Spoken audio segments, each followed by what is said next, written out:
Moi, je pense quand même oui, il faut vraiment dire, la ministre a annoncé un plan de lutte contre la désinformation. Ça touche tous les domaines scientifiques. Hein. Enfin, c'est pas, enfin, malheureusement, depuis le Covid, on a vu hein, une défiance qui était déjà un peu là, mais qui n'a fait que augmenter face à la parole scientifique. Donc, on a un travail de réhabilitation des données scientifiques dans la population générale, reclarifier cette place hein, de ce que c'est qu'une donnée qui a été vérifiée scientifiquement.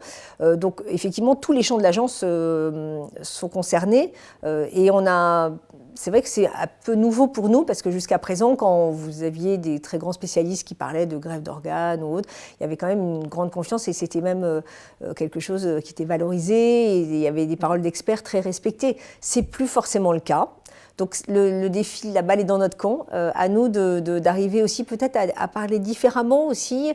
On a toute une politique de démocratie sanitaire à l'agence pour aussi mieux accepter, déjà mieux intégrer la parole et la volonté des patients dans toute l'élaboration des différentes mesures. Mais je pense qu'il va falloir aller maintenant au-delà des patients. Il y a aussi la société civile parce qu'on voit que sur l'information générale, si on veut que les gens donnent, c'est pas forcément des patients, c'est justement des gens qui sont en bonne santé. Donc on a un enjeu de lutter aussi contre ces idées reçues qui circulent tellement vite, beaucoup plus vite que des idées solidaires et faciles. Enfin, c'est-à-dire que c'est ça qui est, on ne joue pas complètement à armes égales.